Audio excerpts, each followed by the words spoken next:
Okay, so here at My Maid we use Shark vacuums. We've been happy with them. And I'm just going to go over a breakdown of the components of the vacuum and simple how to use tips. So this is the one attachment we don't really use much. It's just the crevice tool. It would be to like get around baseboard crevices or whatever crevices. It comes with the vacuum. We should keep it in your vehicle, but we don't use it very much. And the other attachments that we use are this brush attachment would actually, it clips onto here and you can use it to clean blinds. It swivels and rotates, or any other surface, couches. Typically for couches there's a little release button here that would come off. This is more like a lint. This would be to suction up against couches, fabrics. It swivels as well. And for stairs, you can use this on stairs. Also, instead of just using it as a wand, you could release the entire wand, and all the attachments go on the end of this as well, if you're doing it from this. But for the most part, you're typically going to only need to release the top and use it in this way.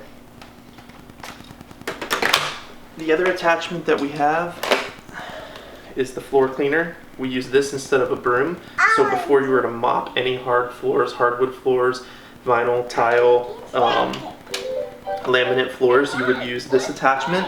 You release the wand. It goes on. There's arrows to line up the attachment, and then this would go around the floor. And let me get this actually.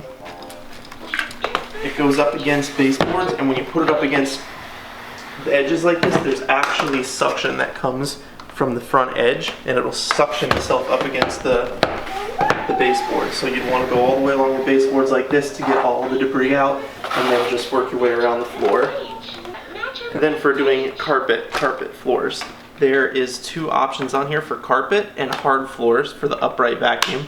The carpet setting is going to activate the brush roll, and the hard floor is just going to be suction air, no brush roll. So for like, instead of using the flooring attachment, if you were going to use just the vacuum itself, which will work but not as well, you would just use the hard floor. Then any carpeted surfaces, you'd use the carpet and turn it on. So when you're vacuuming, when you turn it on, the brush roll will activate when you press down to go forward. Now for the lift away feature, if you were using, let's say, your flooring attachment, you have the option of leaving it like this, carrying it around like this, or rolling it with you as you go. Or you can hit the lift away button, and that will remove the base of the vacuum so that you can hold it in this hand with the hose facing this direction, and then you can carry it around with you around wherever you go. Then when you want to go back to your vacuum, you would simply just pop that back in there. That's the lift away feature. Okay, so when you're using this attachment, the brush or the fabric brush, you typically would use it with this handle. There is a suction control. This little lever here, as you open it, it lets more air out here and lessens the suction. So if you're working on a couch and you feel you can't even pull this across because it's suctioned so tightly, you would open this up, quarter, half, 3/4, and it'll allow you to go across the surface without suctioning up against it really hard. So it's an awesome feature, but whenever you're vacuuming, whenever you're done using this attachment and you go back to vacuuming, you want to be sure, you would want to make sure that this is closed all the way. If it's open at all, you're going to lose a significant amount of suction from your vacuum when you're doing carpets and flooring. So this would only be used mainly for the attachments, but when you're vacuuming, make sure it's closed all the way. Okay, to break down the vacuum and clean it for your monthly maintenance, this lever here is going to release this should be done and cleaned out after every single job. When you're taking the trash out at the end of the job, you would want to empty the canister, because you don't want to go into another person's home with a dirty canister with hairs and debris from another home that they would not like that. So we would like this emptied at every single job when you take the trash out.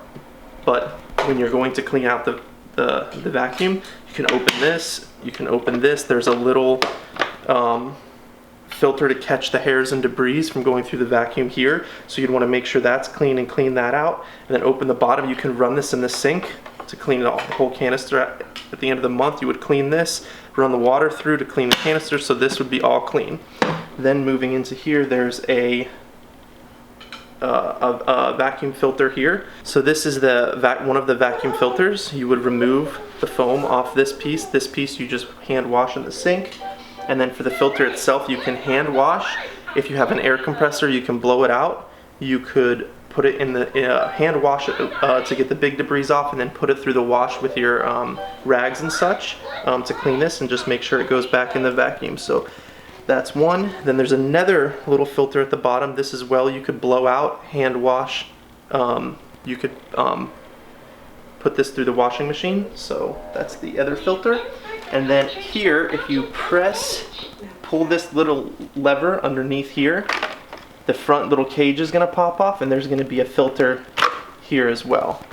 And this one is a small debris HEPA filter.